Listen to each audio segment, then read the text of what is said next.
100 residents associations.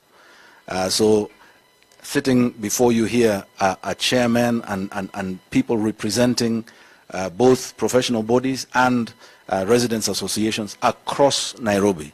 And so therefore, as we speak, we are going to be talking concerning Nairobi. We have a statement that is going to be read to you, and thereafter we are going to be taking some questions from the field, and we have a wonderful panel here of people who will be able to answer any questions that may arise out of the various matters that shall be spoken to in the statement that is here. We expect to take nothing more than 1 hour, so in an hour's time we should be done.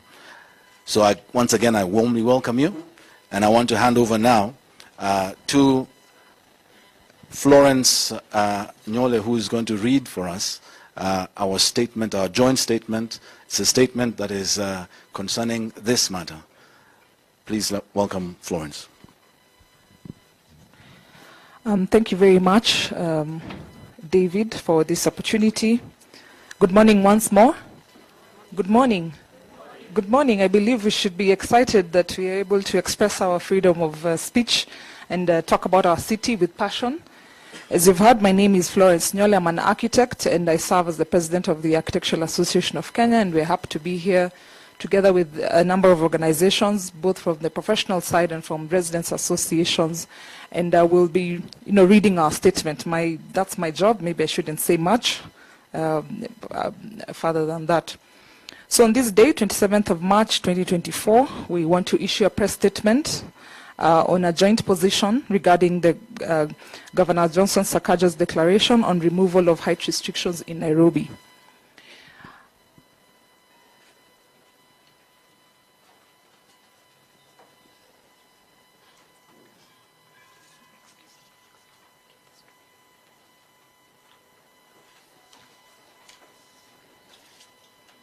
Apologies for that.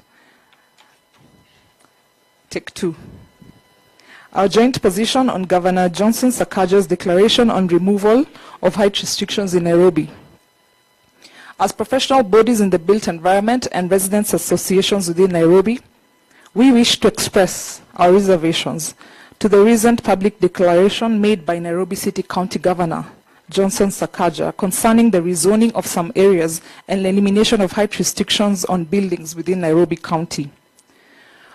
While we are in agreement that there is a need to accommodate Nairobi's projected growth of 10.5 million by 2050, we wish to categorically state that the governor's approach blatantly disregards the correct legal procedure and good order. We further wish to unequivocally state that the Physical and Land Use Planning Act, PLUPA, 2019, as is commonly known, is the ultimate planning law in Kenya. It clearly provides a hierarchy of plans and guidelines on how ground coverage, skyline limits, plot ratios, and land use are arrived at through both technical processes and public participation. While the governor has the right to initiate zoning at the county level through the respective county executive committee member, the County Governments Act of 2012 explicitly states that such decisions must be aligned with relevant plans. The 2014 Nairobi Integrated Urban Development Plan, new plan as is commonly known, identified 7 subsectors that had been earmarked as critical zones requiring further detailed planning. We even note that bids for the planning of Woodley Estate, Ruai, Kasarani, Embakasi, and Kibera were put out. Yet to date, this process has not moved forward. These plans and procedures, as laid out in law, would ensure the creation of a shared vision for Nairobi by Nairobians. In addition, the governor should prioritize the expansion of critical infrastructure, including sewerage and water reticulation, solid waste management, public transport networks, schools, health amenities, open green spaces, fire and emergency services, and other social and physical infrastructure.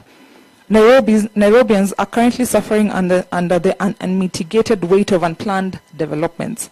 Many homes continue to suffer dry taps for days on end, infinite power outages, and children have no space to play, just to name a few. Only after these fundamental necessities are addressed should the county consider responsible densification guided by proper planning processes. Furthermore, we categorically denounce the illegality of the sessional paper number 1 of 2023 on the Nairobi City County Development Control Policy, currently presented to the Nairobi County Assembly for approval. This policy fails to follow the correct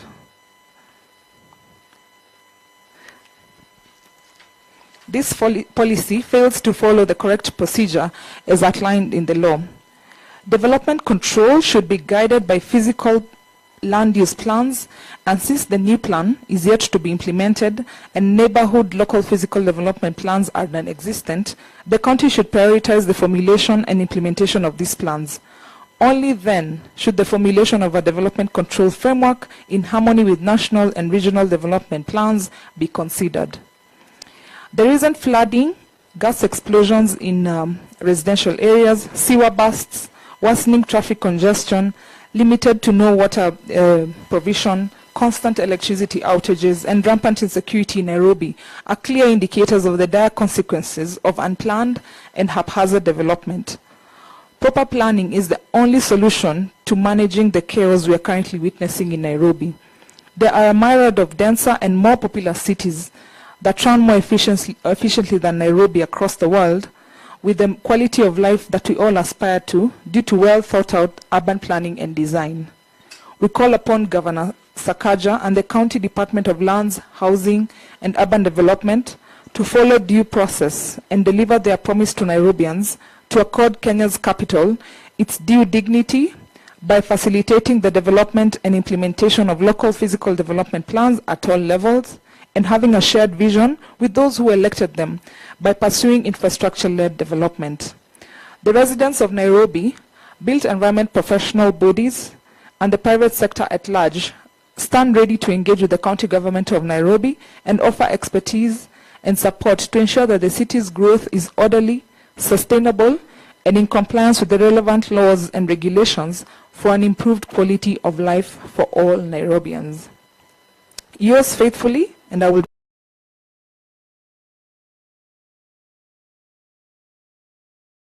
Foundation, Roads Association, Kileleshwa Ward Neighborhood Association, Kenya Institute of Planners, Kenya Property Developers Association, Town and County Planners Association of Kenya, Kenya Alliance of Residents Association, Alliance of Nairobi Metro Residents Association, Manyani Road Residents Associations, Kunde Road Residents Association, Dennis Street Residents Association, Karen Langata District Association, Mara Residents Association, Rafter Road Residents Association, Upper Leleshwa Residents Association, South Sea Residents Association, the Architects Alliance, Loresho Mount Community Alliance, Kenya Green Building Society, Institution of Engineers of Kenya, Institution of Surveyors of Kenya, Northern Block Residents Alliance, Chalby Drive Residents Association, Institution of Construction Project Managers of Kenya, and Public Health Society of Kenya. Thank you, and we hereby submit our statement. Thank you very much, Florence, for reading us that statement. It covers all the areas that we have been concerned about, and I know that copies of the same shall be availed to anybody who would require. Now, before us here is a panel of people who are passionate, people who are experts in their areas, and I want to introduce them to you so that thereafter we can open the floor for questions. Firstly, I'll just go by the list that I have here. We have architect Emma Miloyo. Maybe she can just raise her hand. She is here from the Kilimani Project Foundation. We have Dr. Abdul Malik Gishoki. He's also he's from South Sea. He is the chairman of South Sea Residents Association. Also was in urban planning, the Urban Planning Technical Committee, and therefore has a lot of knowledge about the insides of any processes regarding permits and that kind of stuff. We also have with us Teddy Obiero, who is the chair of Nyayo Embakasi, a community that has over 5,000 units. He's possibly he's leading perhaps one of the biggest estates around. We have Mr. Ndirango Maina, who had earlier spoken and welcomed us. He's from the Lovington 5 Roads Residents Association. We have Planner Patrick Adolwa. He's also here. Patrick Adolwa, he's possibly not arrived yet. Is he here? He has not lifted his hand. Sorry. I am sorry. That is he right there. We should have somebody from the Kenya Property Developers Association. I think he has yet to arrive here. We will wait for him. So that is our panel here. And I want to ask if at all there is any questions regarding our statement or indeed the situation in Nairobi. This panel will be able to field those questions. So feel free to ask any questions.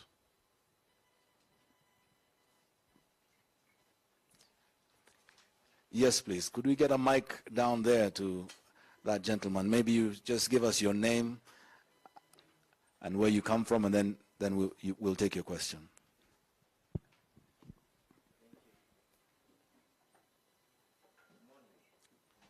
Good morning.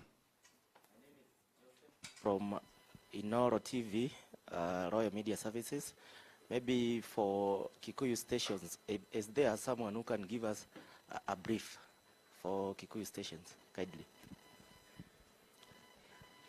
Meaning the statement read in Kikuyu? Just a brief of what you guys, your issue in Okay, Kikuyu. that's an interesting question. I am not a Kikuyu speaker myself, so Yeah. after the press conference, I think we can give you that one. Thank you. There's a question right at the back there.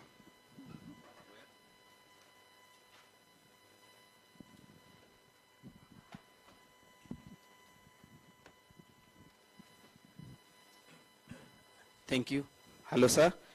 My name is Gatete Njoroge from Citizen TV. A number of questions, because we have chairmen of different associations who are represented here. I think maybe you can share with us some of the challenges you are facing in your area, like Embakasi, South Sea, in terms of delivery of services by the county government. We know garbage is a big problem in the city, water is a big problem in the city, and we wanted to hear a bit from your side in terms of how the county is not delivering on this key mandate that it's supposed to deliver on. And also there has been a concern, because there are those people who feel like the people who live in Pipeline live in this high-rise building, but when this high-rise building come to quote-unquote leafy suburbs, concerns come out, and it's a concern. Maybe you can address it. Thank you. Okay, thank you very much. I think we'll start with the Residents Association of Kilimani. Maybe Kilimani can start, and then we will go to Nyayo. Thank you very much, and good morning, ladies and gentlemen, and thank you for all availing yourself to discuss matters of the city. My background is architecture and urban planning, so I'm a bit biased in that sense, but really planning, as has been stated in our joint statement, is the foundation of life. It's what orders our interactions, and some of the challenges that have come out of lack of planning. Number one, of course, is a water scarcity. We all know Nairobi has about 526 cubic meters that come into the city, with a demand of almost 800 to 1,000 cubic meters daily. So we are only meeting about half of what we require. That then pans out into dry taps, pans out into the challenges that we have seen in terms of boreholes being sunk by every development that's coming up. We know about the restrictions, they're not being adhered to, and this is affecting our water tables as well. In the long run, we're going to pay the price as Nairobians. We have challenges of clash of use in terms of lack of planning, in entertainment, sports, sleepless nights by residents, and we're not saying that we cannot coexist. We're saying the foundation of all this is proper order and planning, and saying, where will the bars be? Where will the entertainment spots be? Where will the schools be? Where will the green spaces be? All this is panning out into things that we're seeing in terms of mental health and challenges even in terms of respiratory. You can all hear all the dust out here. It's quite upsetting. And mitigations around this all are based on the foundation of local area plans. The city has a plan. That is a new plan, which provided a broad framework. All we're asking for is that this broad framework be cascaded down in the spirit of devolution and in the spirit of that new plan that was funded by JICA to ensure that we have local area plans, and it is a participatory process that happens. Beyond those challenges, of course, of noise, of water, even infrastructure in terms of the roads, and the vision of the city we want is not being met. So in a summary, for us, those are the challenges we are facing every day, and we really want to tell the county government that if they have failed to provide these plans, we are ready to resource so that we ensure that development happens in an orderly fashion. There's space for everybody, but we must do it together for a win-win scenario. Thank you very much.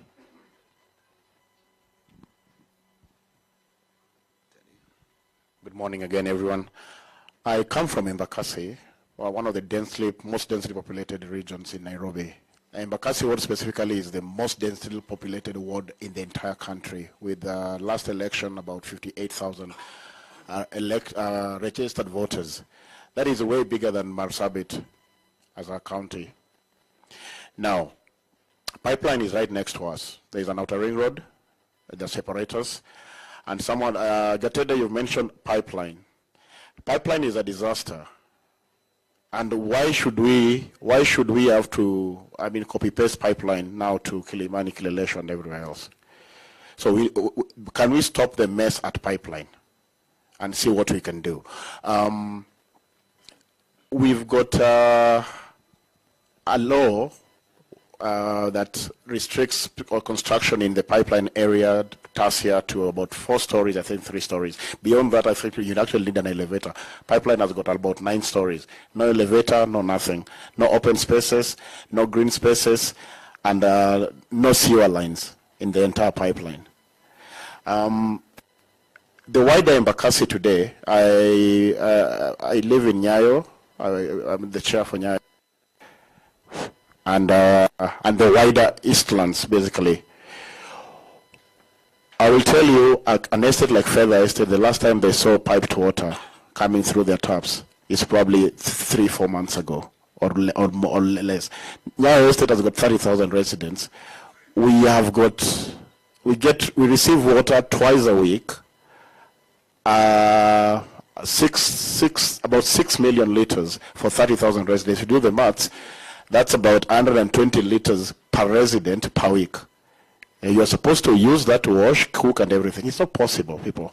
So what we are saying, for a basic plan, even in your own kitchen, before you make an egg, you need a plan.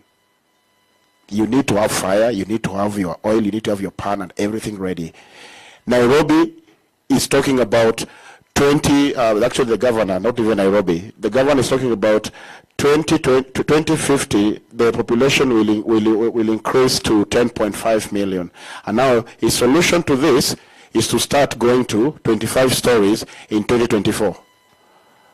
So why are we building houses for people who are not there yet? Shouldn't we be thinking about the roads, the water, the traffic, the schools? And I'm very passionate about Embakasi every time I speak about this. Embakasi ward, with that population of about 360,000 residents in total, we have got 1 primary school, Embakasi Primary, totally filled to the brim. There's nowhere the governor speaks about increasing the number of schools in the city. He doesn't talk about the traffic congestion in the city. He doesn't talk about the water supply in the city. So how will you, if you can't plan for this basic infrastructure,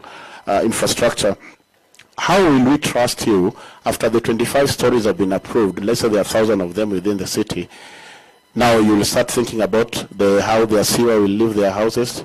How will he do that? So this needs to come out very clearly, and it's not coming out clearly. So we are not saying do not go and build.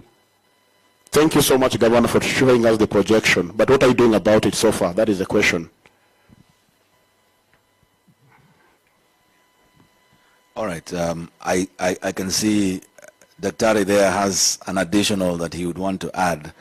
So we want to give Daktari some additional, and then we'll take your question, sir. Okay. I'm from South Sea.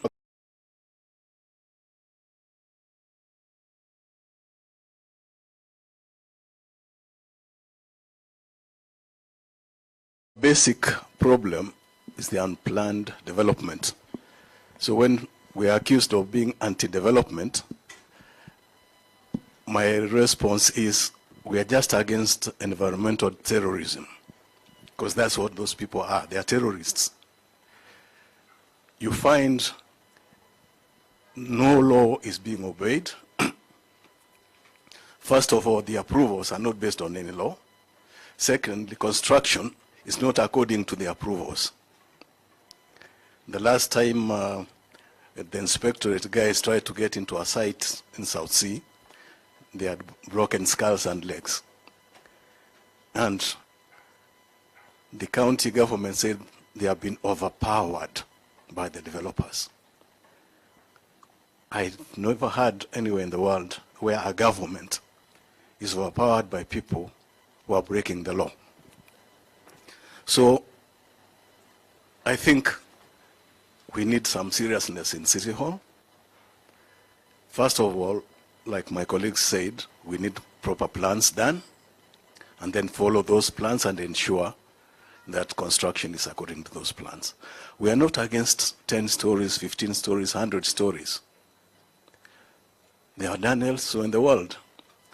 But are we building stories or are we building for people? In South Sea, there's a small Kaisungura road, a small road which had 16 single-dwelling units, which has been converted into 16 12-story blocks, each with 36 units. So you are changing a population of 16 to 575. Assuming there are 5 people per room, you see how many people we are talking about per house. You know how many people we are putting there. This is served by a 3-meter road. So even cars can't pass each other. They have basement parking, but you can't get in and out of the parking or the basement. And this is done despite having county staff on the ground. A house doesn't grow up in an overnight and say, oh my God, what happened here? It takes months. We send petitions after petitions, but no action is taken. And then next thing you know is another one is sprouting up next to you. So I think it's time we said enough is enough. Let's take our city back. Thank you. Thank you. I think we need a planner's perspective. There is a perspective here that we need to hear. So let us hear from Planner Patrick Adolwa concerning some of the troubles that we are facing in our various estates. Hamjambo. Hamjambo tena. You know, it's very difficult when you're a physician and you hear everybody talking about cancer or high blood pressure or dental issues in your presence. I hope you understand and appreciate what I'm saying, because everybody has his entitlement to what they think is a city and how a city should develop and how a city should be managed. And it can be very personal to everyone. And I can see Mheshimiwa looking at me because she believes I'm about to unleash some time bomb. No, I just want to be candid. That perhaps we are not prepared to live in cities and that perhaps we don't even understand what cities are as organisms, as living organisms. And I know that some people who are pronouncing themselves on the city today as leaders were probably in high school or in primary school when we started doing the new plan. In fact, I was director of city planning, and yet I am anonymous. For a capital city to have a planner who is anonymous speaks volumes to what people think of planning. Because in London, the city planner is second to the mayor. In London. In New York, the city planner speaks and everybody trembles. In Nairobi, the city planner is anonymous. And that tells you why we're in trouble. Because he doesn't matter. What he says doesn't count. He doesn't even know. No, how can he possibly know? I am the one who initiated new plan. You can record me as saying that. I am the one who was the first person to initiate it because it was in my docket to do so. When I was appointed director of city planning in 2001, the only priority I had was to create a new master plan for the city because the 73 strategy was coming to an end. But no one supported us. No one wanted to put a back on our table. No one wanted to give us political support. It was our business. You planners can sit in a room and think about it. This is just one of those things people do. It took some foreigner called JICA to give us money, some stranger to come and give us money for our plan. Yes, but that's what always happens. Every time we want to do a very strategic thing, we don't raise our own internal funds. We ask someone else to help us. Are we together? It speaks about what your attitude towards the plan is. It's some mundane business that is not core business to us. 2002, it took us how many years? I even left Nairobi, went to Kisumu as director of city planning. I came back to the process. It was still continuing. It took 11 years for new plan to come off the board. How old were some people then that are in City Hall now? Take 20 years out of their ages. We're in trouble. Because they cannot just fathom the complexity. They cannot fathom it. They cannot even begin to understand how complex this space is. And so, they think city planning is reduced to heights. You cannot reduce this complexity to a story about heights. What do you take us for? Some kindergarten kids? This is the most complex space in Kenya. It requires to be given the thinking that it deserves and the resources that it deserves. And yet, even after approving it in 2014, we refuse to implement it. So we can come to public meetings and churches and say, oh, this place is going to be 5 stories. This place is going to be 15 stories. Oh, it can even be 75. Child's play? In another jurisdiction, you would never be tolerated. You'd be impeached. Because you do not understand what public interest is. You do not understand what public policy is. You do not understand urban development. Thank you so much. And because we are quiet, it doesn't mean that we don't know. And so when I hear people talking about cities, urban management, environmental management, oh, flight paths, this city is not short of people who understand how to create spaces and places. But someone has failed us miserably, and we don't have to tolerate it anymore. Thank you.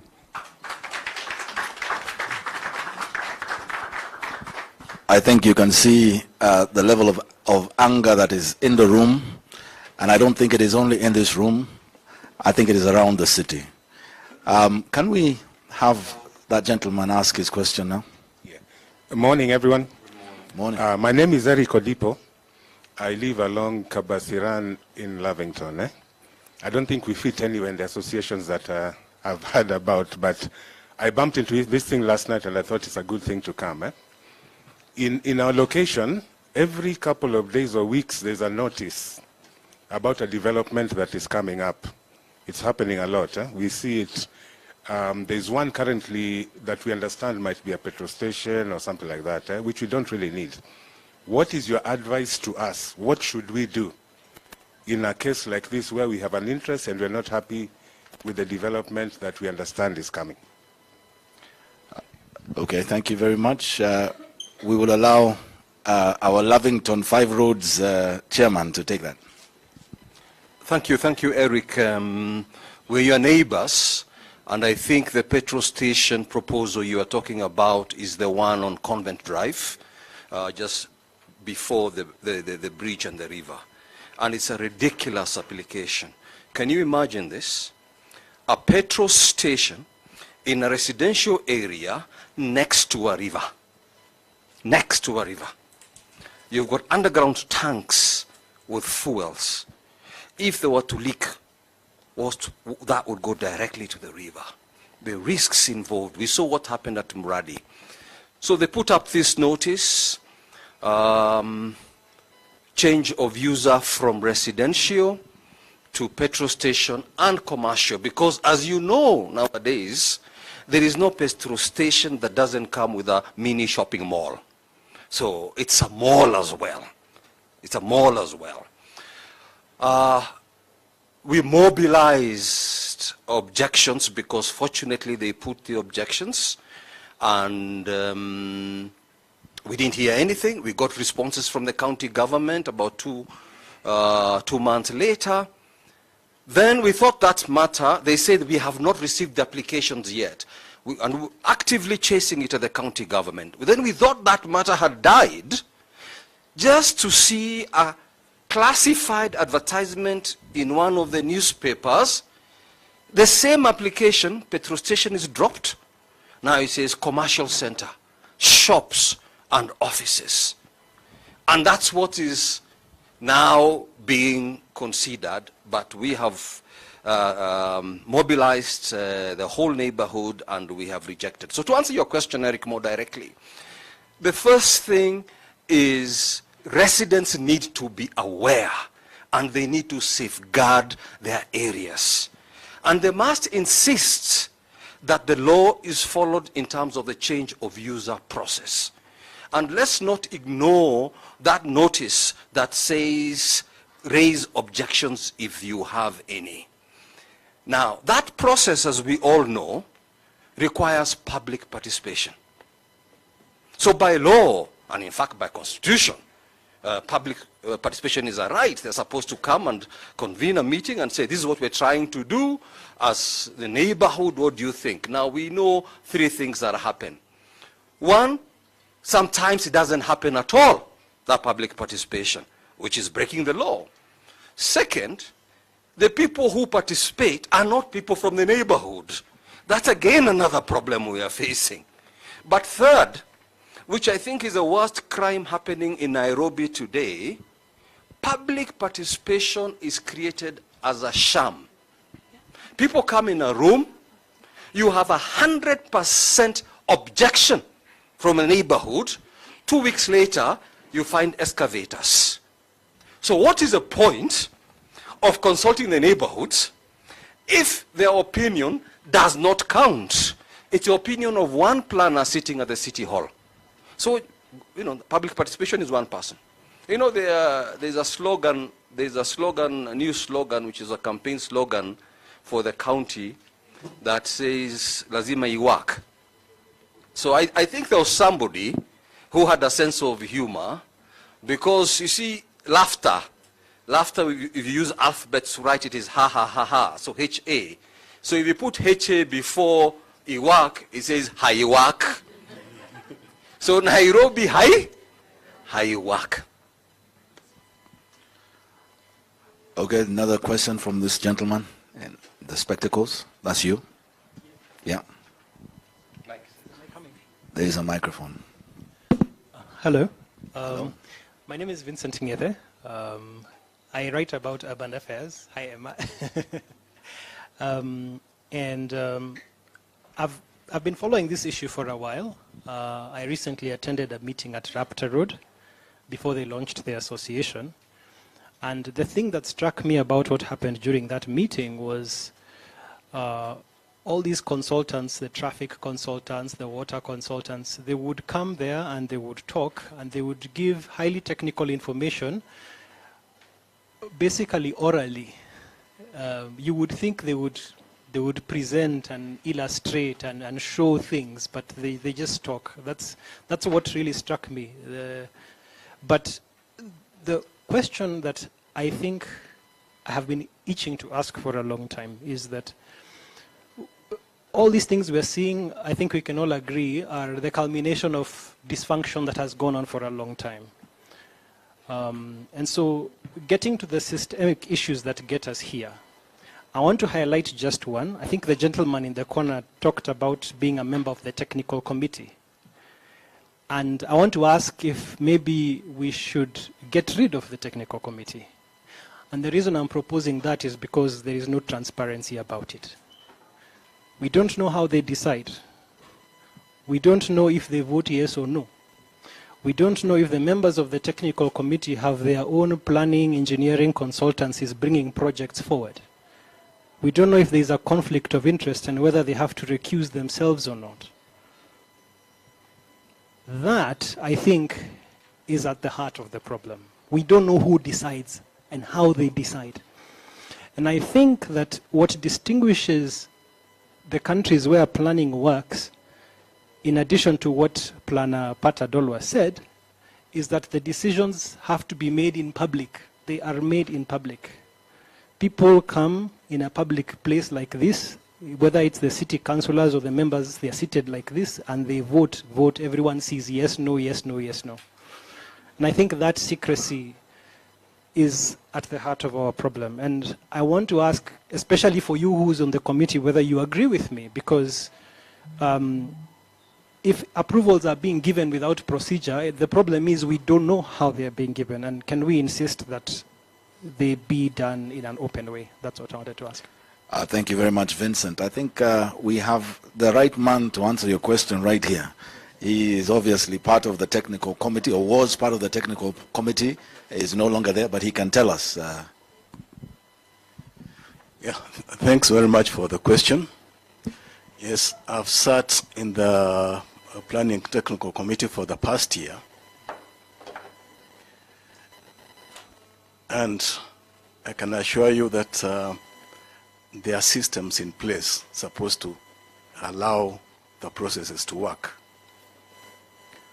However, there are a few challenges. One of them is that I think the county government has taken planning as a revenue stream. So you must approve as many plans as possible for making money. So the timelines given to scrutinize the plans and give approvals is very, very short. Secondly, the online system seems to be interfered with from time to time to enable some decisions to be made. I must say, I've sat in that committee as a representative of residents' associations, not as an appointee of the county government. So I've been following up. I think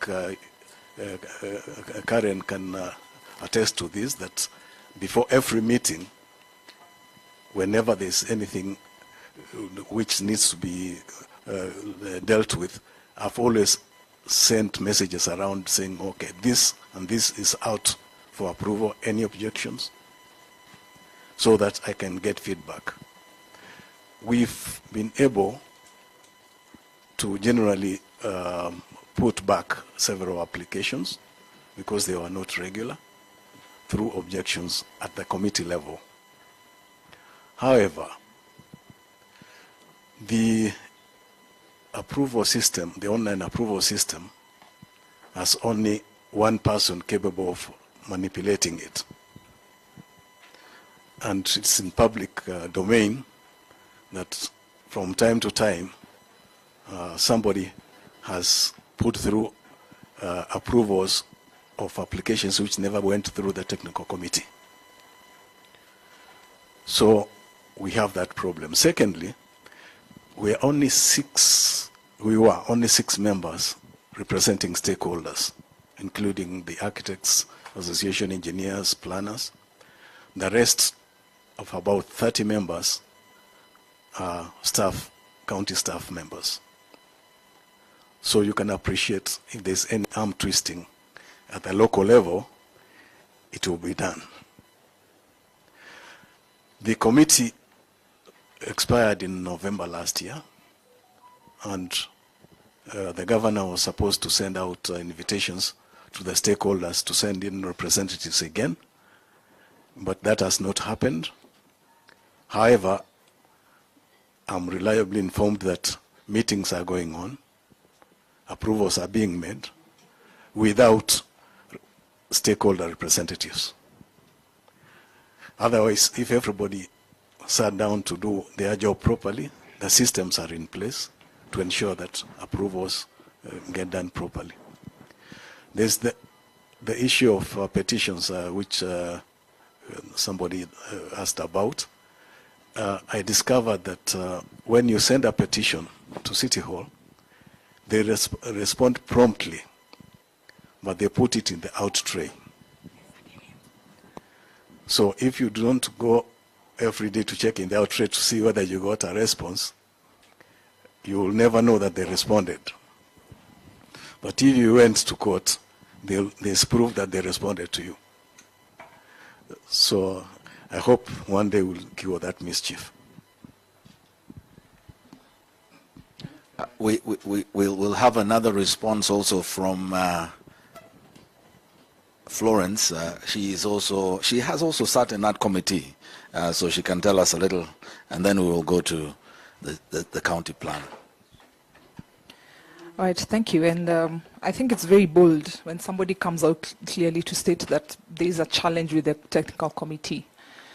I think Nairobi is probably the only city or county that allows outsiders to actually be part of the approval process. So whereas it's a very noble thing that they're doing, having a UPTC, its efficiency, of course, is maybe what it is we are questioning today. That yes, we are there, we're represented, we've sat in that committee for a long time, but to what extent is the influence of our presence being felt in the actual approvals? I think that's wherein the question lies. My feeling and my interaction, having served there, during COVID times and everything was basically online, is that for a committee that is made up of technical personnel, we do not have even sufficient technical information for the decisions that we are making. I can assure you, this issue of talking about heights and the floor levels is exactly what we usually sit there and approve. That you're told there's a building coming up on Kindaruma Road, 14 floors. This is the land size. These are the number of units that you're going to get. It's reduced to almost one line on Excel sheet. Is that sufficient information to make decisions? I do not think so. I think it needs to be broader. This very complex developments should have a little bit more information so that it's a little bit more efficient in terms of how we are making our decisions. But I think more importantly is that when you're approving something more piecemeal as opposed to approving them based on an existing master plan, an existing development control policy, something that is tangible, that is in law, it would make it easier to make decisions. Because for us, at that point, you're probably just using precedents to make the decisions on behalf of the people you're representing. So that becomes a challenge. I think the other thing that has been talked about is the issue of the system. We've moved the entire approval process from just being on paper as before, using the PPA 1s and 2s and so on and so forth, to something that is online, and it really worked before. And AK was involved in developing the approval system that was used from 2010 all the way up to 2020, 2021 when NMS came on board and changed the system. And you begin to realize that the entire approval process is not being looked at as a service delivery process, but as a revenue generating process. It is no longer about serving the citizens of Nairobi. It is about how much money can we collect from the developers in order to collect revenue for Nairobi. And so the service is thrown out the window, and it's all about revenue collection. And therein is where the problem lies. So you continue to approve 100 to 150 developments constantly without taking care of ensuring that those areas where you're approving the development, there's a master plan that you're approving them onto, there's enough sewer, enough road, and so on and so forth to be able to achieve an organized development. And so when we were in the UPTC, at least during my time, we really insisted on having LPDPs, because when you have an LPDP in front of you and a developer comes to say, I want to develop, you know, 25 stories, let's use the current conversation that we're having, 25 stories. If the LPDP has already been approved by the citizens and they know that on this row we are allowed to build 25 stories, there is not much to think about. But when you have a conversation where you're being told a petrol station is coming near a water source and so on and so forth, it becomes difficult. It becomes a conversation. It becomes a debate in the UPTC. And on that day, it will be put aside. But the next time you come for a meeting, it's already been approved. And what powers do you have? You'll just complain about it and then nothing happens. So there's obviously a disconnect in the role of the UPTC. I do not think it should be scrapped, but I think its powers need to be improved, but based on actual legal instruments that they can use to ensure that whatever approvals that they're undertaking is actually quite important. So I think it's a good planning instrument. I think it's important that stakeholders are engaged, and stakeholders in this case, residents associations, professional associations, the agencies such as NEMA, WARMA, you know, ETC, who are usually in the same committee, they need to be involved in this. But what are they approving? What basis are they using to approve it? There's no plan that they're playing into. We don't have a master plan that they're playing into to say, yes, actually we're seeing a development here. It actually meets the planning parameters that we have put in place and the citizens have agreed to. Thank you. So let me just add to the dialogue. And I really thank you for being here so that we can perhaps begin to share with you what this whole system of urban development is about. And I speak from the point of view of urban development deliberately so that people can understand that for you to develop a place, you have to render a plan for the development of a place. Especially if the place is complex and it has multiple activities and it requires to be sustainable. So there is also a reason why governments are constituted. Governments are constituted to remove anarchy from processes, to make sure that systems work, to make sure that things are done under the cover of law and order. Otherwise, you would not need government. But when that which is constituted formally to manage the affairs of a city fails to perform the functions that it's designed to perform, then you are a recipe for disaster. And so when you approve plans that are not based on a area development framework, there is something that you're doing that is very sinister. Because you cannot purport to approve that which is not provided for in an area development plan. No, you cannot. Where are you coming from? If somebody puts in an application for development for Kilimani, what's the basis of your considering that application? What are the parameters you're looking at?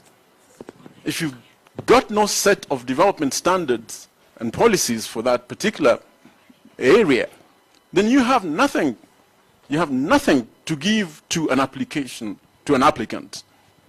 And that is the problem that we have, because we are purporting to develop a city on the basis of administrative fiat. Now, that's unacceptable. The first objective, the first responsibility of anybody elected to office is to render a plan and to prepare a budget and to show a vision for development of a place. That's what is owed us by the governor of the city of Nairobi. Absolutely that. And we cannot proceed on the basis of what anybody wakes up to declare every morning. It cannot be that. That's dangerous.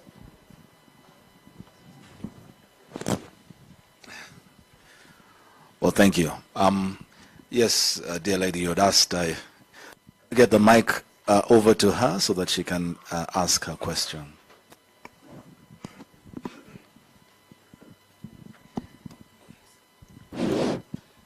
Thank you. My name is Dorothy Jerethia. I am representing Ruda Riviera Residents Association. Ruda Riviera is a small place, I'll call it landlocked, and I will explain why. On one side, we are bordered by Runda Park. On the other side, we are bordered by Ruda Riviera Mall. And then on the then behind we have Two Rivers Development, and then on the other side we have the Northern Bypass. We were supposed to have a road going through Runda Park to come out on Mimosa Road. Then we come out through the main gate of Runda. That's how we were supposed to access civilization. But then that road has since been annexed by Runda Park, and there are houses built there, and there is a wall, so we cannot come out through there. On the Northern Bypass, there is that master plan of the road. So apparently exits were made on the other side of the road, but now later on we were being told that it's some of our houses which are going to be affected. Like the road now seems to have been shifted to, to our side. And then when public participation is done, if any, it's never like brought, near us. We hear it's somewhere there in Ruaka.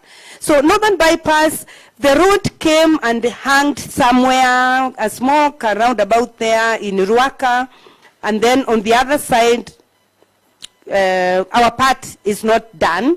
So there is that thing hanging, and we are wondering whether really the original plan is going to be changed so that now it is our houses which are, being affected or not. Then on the other hand, when it comes to Two Rivers Mall, they were supposed to be building, these single-use, one-story, buildings, bordering us, but now what are they called? Those loft houses, they became 2 floors, but now we are hearing there will even be 4 floors, and now we hear there is even a new development coming to come there right next to us on the Two Rivers side, more called One Way. That's a skyscraper. So we wonder. And then obviously we have no access to, to the main roads, because we hear ours was blocked. On the other side, we are just coming on the Northern Bypass, Pesapap, and we hear that they are even going to push the road more on our side. Then on this other side is a small convoluted thing, so we access it through Ruda Riviera Mall. So we wonder whether really we are accommodated in the city plan and what it means. And then in Ruda Riviera, all along, we have been having what we call private solutions for public problems. We brought our own electricity, we did our own roads, we collect our own garbage, we do our own water.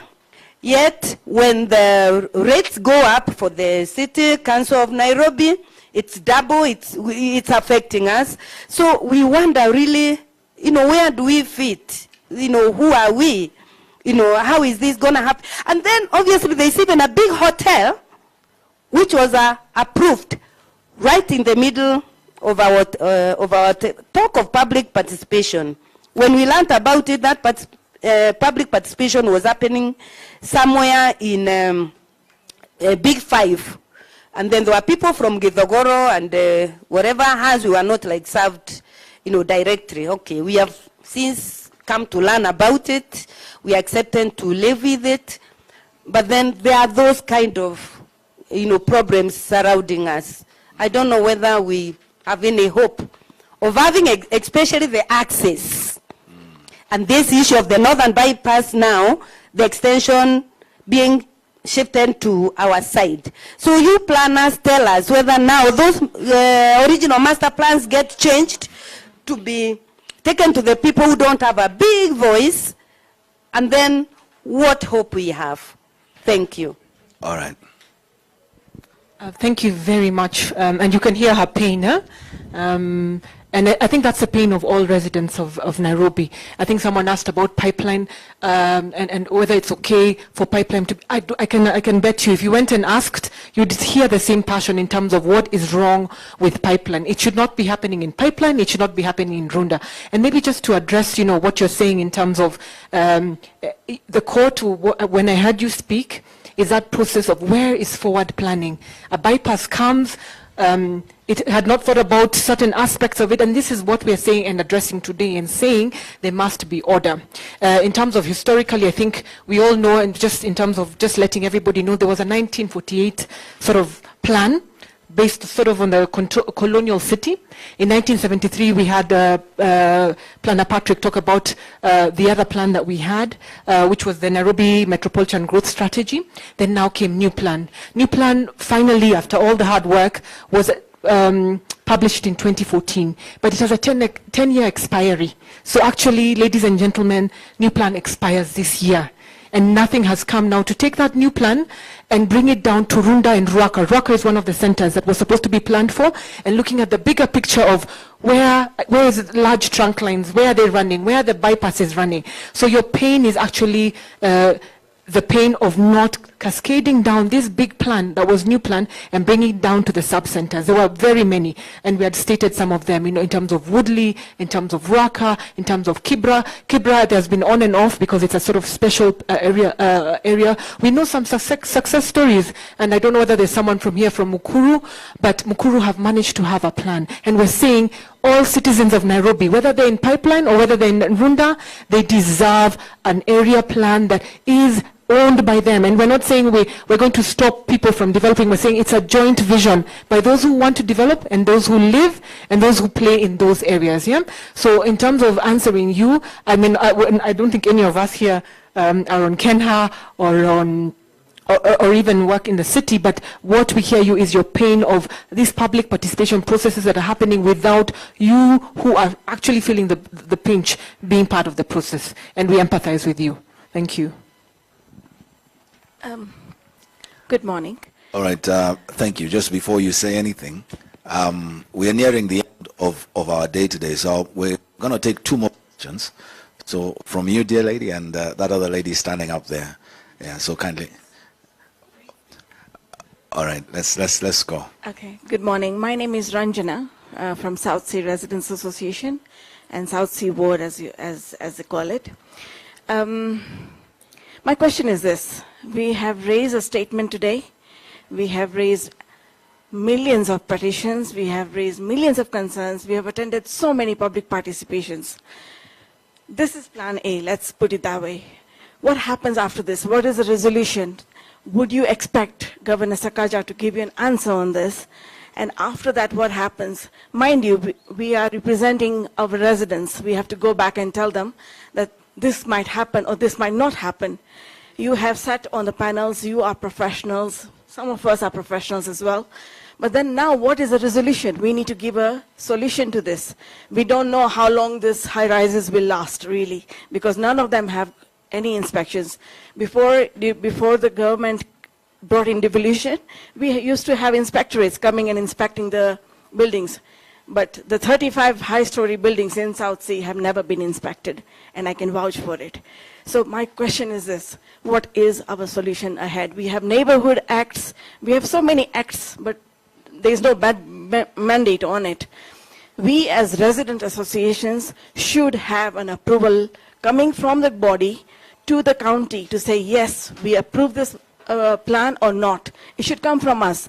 I normally give this example of Karangata, who have done very well in those yesteryears when they strangled Nairobi City County by not paying rates. I think it will boil down to that, because why should we be strangled, really? Thank you. Thank you very much. There was another question right at the end there. Hello, good morning, everyone. My name is Louise Nyamu-Steinbeck. I'm the chairperson of Lauretia South Residents Association, and I'm here with my former chair, Geoff Lusenyo, who's the chairperson of our Lauretia Mount Alliance. So I have seen a lot on KOT, on Twitter, about, you know, the leafy suburbs complaining when other, you know, less disadvantaged suburbs have been having this problem for long. So I won't go into that. My question is, here we are representing, talking about Nairobi, but I'd really be interested in knowing what are the experiences of the other three cities. How are their plans going on? Are there development plans for those cities? Because if we're having this problem in Nairobi, soon it will cascade to Kisumu, Mombasa, and Nakuru for sure. So what, there are large organizations, associations here, AAK is here, which is a national body. What are your experiences when it comes to those other cities? And not just that, do the counties themselves, seeing as housing is also it's a devolved function, do the counties have these plans in place for their areas? A lot of us also have homes, ancestral homes in other counties. What can we expect when we are there? In 10 years, is it the same thing going to happen that is happening now in Nairobi? Thank you very much. All right, thank you. We'll take those two questions. Firstly, I think that there's the first question by Rajenna. I would like to ask Samora of Karen. I know that you have some experience in dealing with these things. Could you maybe just give us a comment on that, kindly, Samora? Thank you, David. Greetings, everybody. My name is Samora Sikalie. I'm here today representing Karen Langata District Association, otherwise known as Karangata. Allow me also just to mention that today it looks like we were digressing a bit. We came today to tell the county that we know what has been going on. There's a problem that has been going on in Nairobi, and that in any way does not mean that the questions being raised here are invalid. They are valid, but there'll be another day for that. The reason I'm saying that is because some of the questions you're posing to the panelists, they do not have those answers because they are not the county. What we're here today and why the panelists called the press was to tell the governor that we are sick and tired. We're here to tell the governor, because he's the leader of the county, that we're aware of the Physical and Land Use Planning Act. And even though we were not aware, we are starting to be aware of it because of the problems that are coming about because of lack of physical planning. Patrick Adolo has clearly stated it, that the Director of Physical Planning should be an important person. Currently, the Physical Planning Act of 2019, the Director of Physical Planning is responsible for physical planning at the local physical level and development approvals. My question is to the room, none of you probably know who the Director of Physical Planning is. The reason also the media was called here today is for us to ask questions. Where is the County Executive Committee member of Urban Planning? Who has been there, Patrick Adolo, probably even before I started school. He's now the current CC of planning. Where is he? He's never seen. Those are the questions that we are posing, and that is why we called this meeting today, not to ask questions to the panelists, but to tell the county we are aware of the problems and we're sick and tired. If the governor is not going to listen to us because it's difficult to find the governor who was elected, we will compel you to follow the Physical Planning Act. If you're not going to listen, we will use the courts, because that's almost where we're getting to. Even if it means going to courts to seek a moratorium to stop developments happening until you give us local physical development plans. That is why we had this meeting today. And if the professional bodies are not going to do it, Karen Langata District Association will do it. And we are calling on all neighborhood associations to join in. It's not a matter of chit-chat anymore, as I'm seeing going around in this room today. You will chit-chat forever. These problems did not start the other day. Let us pass a resolution today. We have told the governor and the county assembly and the county officials, Nairobi residents are sick and tired. Let me say this. A question was raised. It's becoming a narrative of class. Pipeline, Karen, Lovington, Kileleshwa, Kilimani. It's not about class. Two wrongs do not make a right. Because the gibberish was allowed to take place in Pipeline, it doesn't mean we allow it to continue happening. What we're trying to say, development is allowed. It's inevitable. I give the example of Karen. It first started as 20-acre plots, 10-acre plots, 5-acre plots, and down to 1-acre plots. We've never stopped development. We're okay with development because it must happen. What we're trying to say is, if you have to have these 25-story buildings, where I think you threw out the Physical Planning Act from, what we're trying to say is plan for it. You do not go to shower with your clothes and then you remove the clothes once you're in the shower. Let today's meeting be that we are starting to ask questions on the Physical Planning Act. And neighborhood associations and the professional bodies in this room today, let us start asking questions on the Physical Planning Act. If those questions are not answered, we have the courts that will compel the county to follow it. My good friend here is talking about impeachment. I do not want to make it political. All I want to emphasize in, let us get to know of what the Physical Planning Act entails. That is what will control development, and that is what is supposed to guide development. Thank you. Well, thank you very much. I think that you have brought us home. You have definitely brought us home. This is kindly what we have been targeting and what we want to achieve. This meeting was to send a message that indeed our planning function is not visible and we need to see it come to pass. And we will indeed be getting together all the associations that are here, all the professional bodies that are concerned, to make a concerted effort to make a difference in the city of Nairobi. It is going to happen. Come rain, come shine. This Nairobi must change. And it starts with the people. When the people are together, when everyone is one in voice, we shall be able to achieve whatever is that is ahead of us. We can overtake and we can overturn. There are precedents in this city of buildings coming down. We remember Taj Mahal came down. Remember Nakumatt UK came down. These people who are rushing to build up structures without plans, their buildings can come down. And so people should not rush and think that Kenyans are sleeping. We are not asleep. And we are coming and we are going to move forward. There was a last question. That was for him. All right. Thank you very much. I think that we have come to the end of our time, and that was a good way to finalize what we have done. Thank you very much, each of you, for coming and for participating in this meeting. I want to invite Jeff Luceno to come and to say a few words.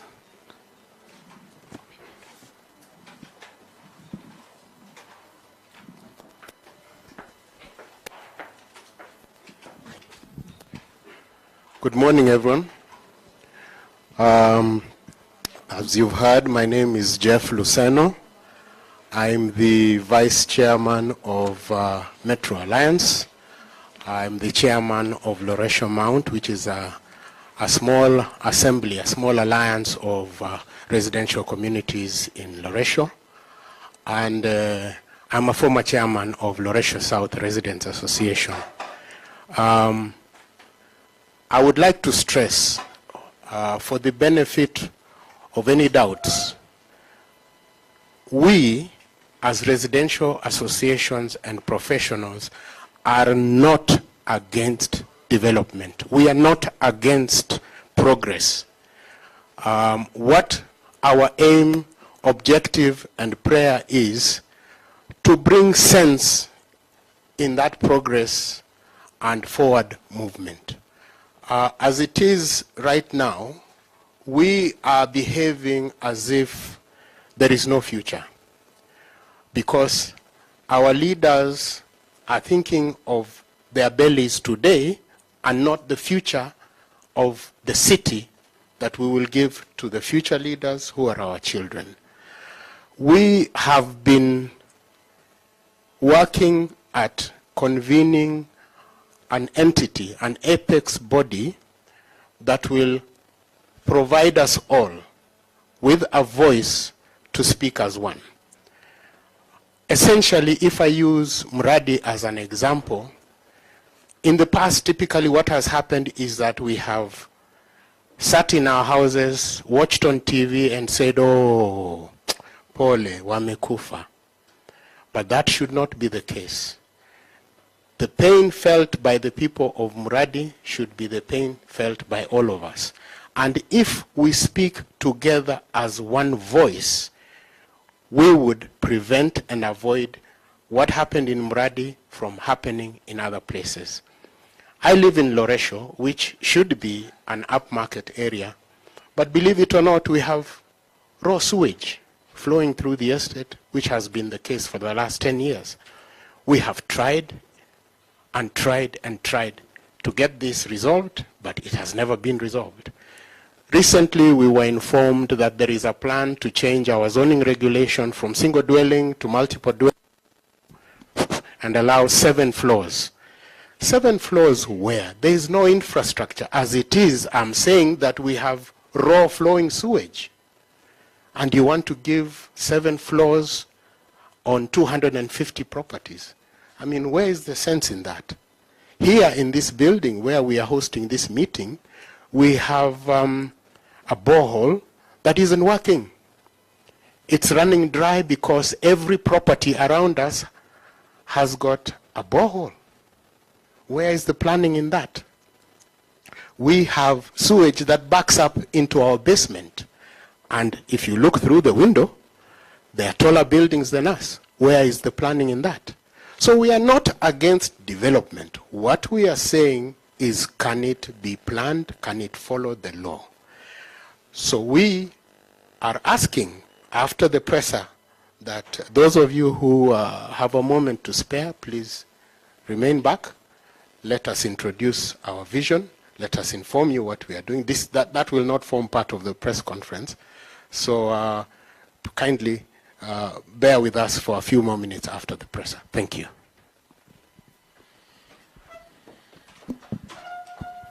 So as we come to the end of the meeting, I want to invite Peter Kitavi from Kilimani Project Foundation to give us a vote of thanks.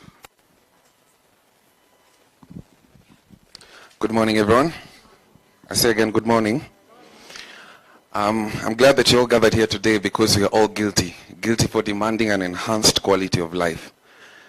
As a resident of Kilimani, when I look through the window, I can see a lot of green, but I promise you this is not the green kind of Nairobi that I'm looking forward to living and having the next generation live in.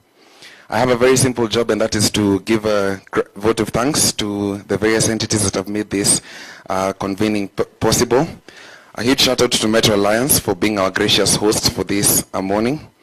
I also want to appreciate the conveners of the press statement.